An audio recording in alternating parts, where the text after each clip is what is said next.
Hello friends, आज हम पढ़ेंगे क्लास 9th का मैथ का प्रश्नावली 1.5। तो कह रहा है कि बताइए नीचे दी गई संख्याओं में कौन कौन परिमेय है और कौन कौन क्या है, अपरिमेय है। तो पहला क्वेश्चन क्या दिया है, कह रहा 2 माइनस रूट 5। तो देखिए किसी परिमेय संख्या में किसी अपरिमेय संख्या में परिमेय संख्या जोड़ने पर जो प्राप्त होगा क्या होगा, अपरिमेय। इसमें क्या कर रहा है, मान लिया इसका स्पष्टीकरण कैसे करेंगे, कोई पूछे कि मतलब कैसे कह सकते हैं कि 2 माइनस 5 कर्लिम 5 क्या है, अपरिमेय संख्या। तो इसके लिए क्या करेंगे, जो रूट 5 है वो क्या है, अपरिमेय संख्या है। तो इस प्रकार हम क्या कह सकते हैं कि ये जो पूरी संख्या है वो क्या है, अपरिमेय है।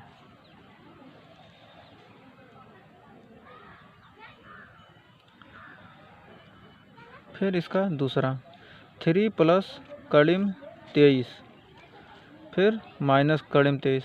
तो क्या कर सकते हैं, इसको कोष्टक हटा दीजिए, कर्लिम 23 से कर्लिम 23 कट गया, कर्लिम 23 में से कर्लिम 23 घटा देंगे तो 0 हो जाएगा। तो इसका वैल्यू कितना आ गया, 3, क्योंकि यह तो क्या होगा, इसका टोटल का मान 3 है ना, तो इसलिए क्या कर सकते हैं, यह एक परिमेय संख्या है। फिर तीसरा क्वेश्चन इसका 2 बटे कर्लिम 7 बटे 7 कर्लिम 7। तो क्या कर्लिम 7 से कर्लिम 7 कट गया और 2 बटे 7 क्या है, परिमेय संख्या है।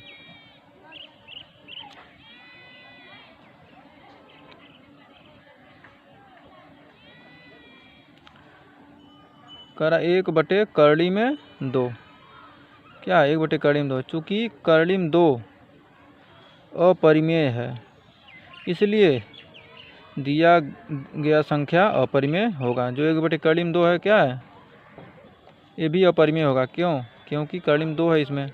तो कर्लिम में कोई भी मान होगा जिसका वर्गमूल पूरा पूरा ना निकल सके तो क्या होगा, अपरिमेय संख्या। फिर कह रहा है 2 पाई परिमेय संख्या का अपरिमेय संख्या। आप हम पहले ही पढ़ चुके हैं कि जो पाई होता है वह क्या होता है, अपरिमेय होता है, इसलिए पूरी संख्या क्या हो जाएगी, अपरिमेय संख्या। का दूसरा क्वेश्चन पे आ जाइए, कह रहा है कि निम्न व्यंजकों में से प्रत्येक व्यंजक को सरल कीजिए। तो क्या है, 3 प्लस कर्लिम 3 और 2 प्लस कर्लिम 2, इसका क्या करा, सरल कीजिए। तो दोनों का अलग अलग, दोनों का गुणा कर लीजिए, 3 से गुणा करेंगे, इस कर्लिम में 3 गुणे 2, फिर 3 कर्लिम 2, फिर कर्लिम 3 इंटू 2 कर्लिम 3, फिर इसका कर्लिम 2 गुणे कर्लिम 3, 3 दूनी 6, 3 कर्लिम 2 3 कर्लिम 2, 2 कर्लिम 3 2 कर्लिम 3, 3 दूना 6। अगर कर्लिम में 2 संख्या है तो उनका आपस में गुणा होकर एक कर्लिम में लिख देंगे। फिर इसी प्रकार दूसरा क्वेश्चन इसमें 3 प्लस कर्लिम 3 फिर 3 माइनस कर्लिम 3 के किस रूप का, a plus B A minus B. तो a plus B A minus B का फार्मूला आप लोग पहले ही पढ़ चुके हैं, A square minus B square. तो क्या A square minus B square, 3 का स्क्वायर माइनस कर्लिम 3 का स्क्वायर, 3 त्रिक का 9, कर्लिम 3 का स्क्वायर 3, 9 में से 3 गया 6, 6 आंसर हो जाएगा।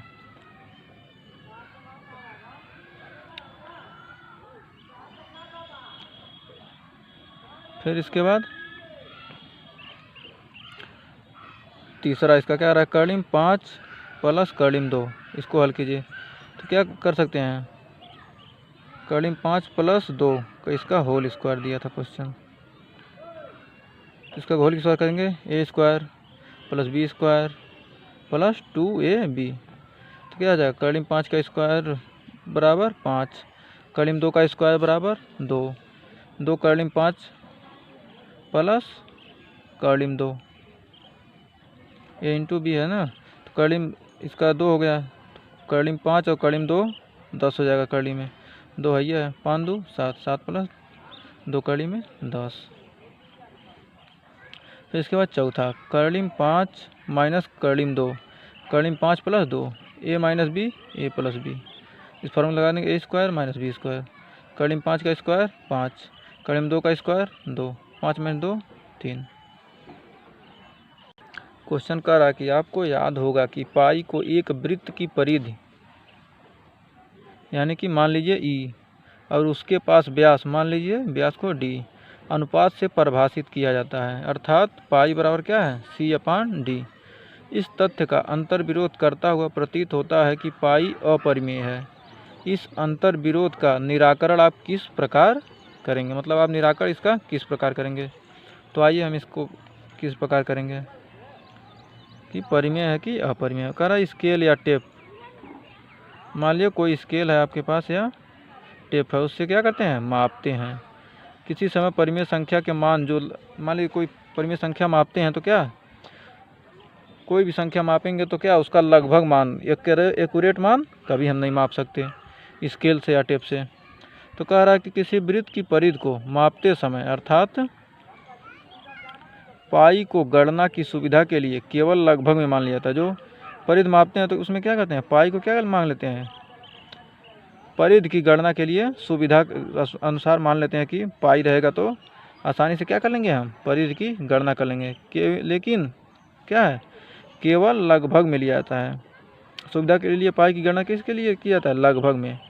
यही कारण है कि वृत्त की जो है पाई एक परिमेय संख्या है, परंतु जब सूक्ष्म गणना की जाती है तो यह स्पष्ट हो जाता है कि क्या पाई एक अपरिमेय संख्या है। जब इसका स्पष्ट रूप से गणना किया जाता है तो क्या हो जाएगा, पाई एक अपरिमेय संख्या। अतः हम कह सकते हैं कि पाई अपरिमेय संख्या। इसके लिए कोई भी मतलब इसका विरोध नहीं करता कि पाई परिमेय संख्या है, कोई भी नहीं, कोई मतलब गणितज्ञ आज तक इसका विरोध नहीं किया कि पाई परिमेय संख्या है। इसलिए क्या हो जाएगा, पाई अपरिमेय संख्या। ठीक है फ्रेंड्स, थैंक यू। आप लोग वीडियो को लाइक शेयर कमेंट जरूर कीजिएगा। ठीक है, धन्यवाद।